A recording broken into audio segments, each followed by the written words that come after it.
Hello everybody and welcome to Nathan on Shuffle and to my latest episode of Top 5, the show where I come up with a top 5 list off the top of my head based on a topic in progressive rock or related genres.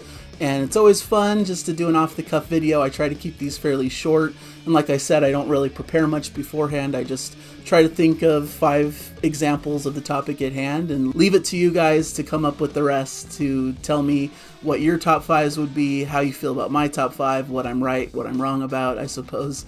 But this is just my opinions, nothing to contend with. It's just something that I've thought about and that I wanted to put out there. So today, it's kind of a response to last week's top 5. Last week I did the top 5 bands with no bad albums, which has been getting a lot of attention and a lot of great comments and people coming up with their own lists, and it's been fantastic.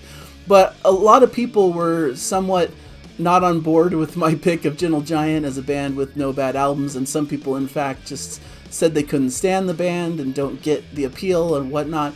Which made me think about today's topic of the top 5 most polarizing prog bands. I think there's a number of prog bands that just some people just can't connect with, whereas others just really love them. They kind of have this polarizing effect. And I wanted to talk about 5 that came to my mind. And I'm not saying these are bands I don't like. Some are bands that I struggle to get into. But the point is, these are the most polarizing, where you get the prog rock fan base divided. Some people love them, some people hate them. And there's sometimes not much middle ground with some of these bands. And so this leaves out a lot of like the classic bands that I think are well beloved in the genre. You know, the funny thing about this topic is prog rock as a whole is probably a polarizing genre, right? So a lot of these bands in the grand scheme of music might be polarizing, like Genesis, Yes, Rush, Pink Floyd. But I feel like within the genre, within fans of progressive rock, these bands have pretty wide appeal. I'm sure you could find their detractors out there as well, because nothing's completely universally loved. But I think the vast majority of fans of the genre can agree that those are like some of the best bands, and a lot of people love what those bands do. So I'm trying to think of bands that are fairly well known, but are a little bit more polarizing. Some people love them, some people hate them. So first, at number 5, I'm going to go with Gentle Giant, as I've mentioned, which was always shocking to me because growing up, my dad shared progressive rock with me. His favorite bands were Yes, Genesis, and Gentle Giant. So in my mind, those were like the big 3 prog bands. And I feel like in my future exploration into the genre, I kind of discovered that while Yes and Genesis are established favorites for most people, Gentle Giant is a little bit more polarizing. Some people really don't get into it and don't understand their appeal, or are just not fans of their particular sound. But for me, it's one of the bedrocks of progressive rock as I continued forward into exploration into the genre. So it's an important touchstone to me. I love the counterpoint vocals. I love the medieval type style. I love that they add a bit of funkiness to their makes, but not for everyone. Sometimes some people don't get in. Like, I know my mom in particular doesn't get into the band because they're too quirky, too offbeat, too off kilter, too many notes, as she says. So it's an acquired taste, so to speak, which is fitting because that's one of their great albums, is Acquiring the Taste. And so I've discovered that over time, that they're a little bit of a polarizing band in the prog rock genre, but those who love them really love them and think they're one of the premier bands, and those that don't really don't and don't get it and just don't want to really talk about them and just kind of don't get the appeal. Number 4 is King Crimson. And maybe this is more of a personal pick for me because this is one of those bands that I struggle to really appreciate, even though I know so many in the prog world consider them one of the giants of the genre, which, fair enough. You know, they were very innovative. They were very inspirational. You know, their first album, In the Court of the Crimson King, arguably created the progressive rock genre to some people. Or at least was one of the biggest, most influential albums as it was in its very early stages, and I really respect it for that. And I like different pieces of their catalog and can respect some of the things they do, and I like the album Red quite a bit, but overall their catalog's a little bit hard for me to really grasp. I think they have some avant-garde tendencies, some things that just don't quite click with me, that aren't as harmonically satisfying in their music. The fact that they switch lineups so often and have almost wildly different styles in different eras of the band, it's hard to penetrate certain parts of their discography, even if you like one particular style. You know, there's just so much variety and difference, in what they do, sometimes it feels a little bit hard to really latch on to it. But I think that's part of the appeal to the people that really love them, that they're continually experimenting and doing new things and innovating. And isn't that what quote unquote progressive rock is supposed to be doing, is bringing the genre forward and doing new and exciting things, and not just staying stale in the same style. And I really respect them for doing that, but I think the end result is that they end up being a bit polarizing, and certain eras don't connect with certain people.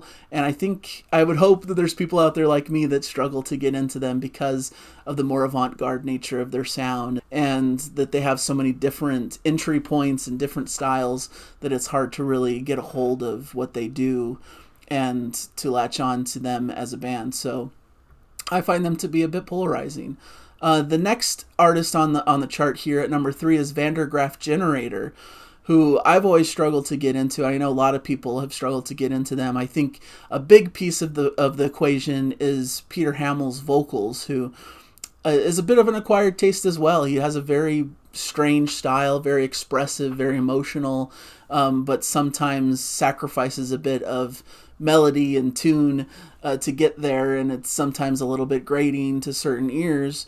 And they have a very dark and moody soundscape that maybe doesn't appeal to some people. You know, I tend to like more upbeat and positive style music, like Yes does, stuff that's a bit more majestic and soaring, where I find Vandergraph Generator to be a very twisted and dark and very, once again, avant-garde with kind of strange sounds and things that don't seem to quite work together in tandem at certain times. And I think that's part of the point. You know, there's a certain darkness and twistedness that they're trying to convey in the stories and the lyrics that they are portraying. And I've liked certain things I've heard from them. And once again, there's certain bands where I respect what they're doing and understand that they're doing something a little off the beaten path and different, even though, like, to listen to it repeatedly for me is not quite an enjoyable experience in some regards. But I plan to continue moving forward and trying to understand this band quite a bit more. But, you know, there's bits of it that are hard for me to really come to terms with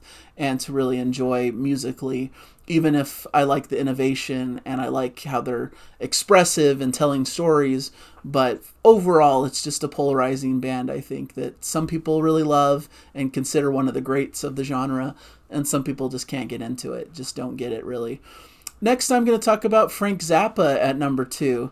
Kind of a polarizing figure himself, you know, an American musician, composer, and band leader. And I think the big point to this entry is that there's just so many releases from Frank Zappa, it's often overwhelming to know where to start. And once again, he hops to different kinds of sounds and genres and different things, and he obviously has a bit of an avant-garde style and sensibility, doing things that are off the beaten path. You know, he has composed rock music, pop music, jazz fusion, orchestral, music concrete, you know, all kinds of different genres melding and mixing together, which is perfect for prog fans who like that kind of stuff. But once again, there's just so many options to explore in the discography that it's almost overwhelming to the point where it's like hard to even get into him. And, you know, he infuses a lot of weird, quirky humor into his music, and humor can often be polarizing. Some people just don't have the same sense of humor and find it a bit juvenile or a bit strange. Sometimes that can lead to a polarizing effect as well. So, but the people who love Frank Zappa worship Frank Zappa and think he's like one of the best musicians of all time, which is warranted because he's done so much innovative, great things. And if you like his style, if you like his humor, if you like the way he is groundbreaking and does new and innovative things, then for sure he's very deserving of praise and attention and a very influential figure. And so he definitely deserves to be considered one of the best, but I think for a lot of other people, he's hard to get into. His music's a little bit challenging. And a lot of this was decided upon how a lot of my videos with my wife get received. You know, we do reactions to a lot of classic prog music, and I can tell when we react to something like Frank Zappa that there's very passionate fans who, if we don't get it in the video, if we don't quite love the song, they really like get defensive about it and like, you just don't get it. You don't get like what he's trying to go for here. You need to like, you know, understand what he's all about and what he's trying to accomplish. And, you know, at the end of the day, for me, it's just what music connects with me and what doesn't. And for some reason, Frank Zappa hasn't really connected with me completely. There's certain tracks that I do enjoy, and I do enjoy some of the more proggy, quirky, jazz fusion-y type instrumentation that he gets into that I think's really well done with some fabulous musicians. But a lot of his more novelty type humor just doesn't really connect with me all the time, so I had to include that here. And number one, I think one of the most polarizing bands in the progressive rock genre is Magma, they were founded back in 1969 in Paris, France, led by drummer, composer, vocalist Christian Vander. They kind of invented their own style of music. That's how off the beaten path it is and strange. It's considered Zool, I believe, which they've created their own language and its own thing. But it's very avant-garde, very different, very out there, and just doesn't connect with a lot of people. And a lot of people have really tried to get into them and just can't for whatever reason because it's just so off the wall and different. Some people put this in the same category as like RIO, Rock in Opposition. So it has its footing in that as well. And there's bits of classical music, jazzy music, all kinds of heavy and distorted things going on in the mix, theatrical choirs, odd time signatures, just so many different oddball things that just sometimes to certain ears just don't connect, don't come together, don't feel as melodic and satisfying. And for some, it just feels a bit cold and doesn't really sound pleasant. And that's kind of the camp I'm in, I will admit, but some people love this band. Some people think they're supremely innovative and interesting and have created their own like cool musical world. And of course have inspired a lot of other bands who've come after them. But I think by and large, for a lot of fans of progressive rock, this tends to be one of those bands that like, I love progressive rock, but I can't get into these specific bands. And fair enough, So those are the bands that I think are some of the most polarizing in the genre. Let me know some of your thoughts in the comments. I could probably do another list of bands that are more modern that are also somewhat polarizing. I thought about that. I thought about the Mars Volta. I thought about Devin Townsend as well.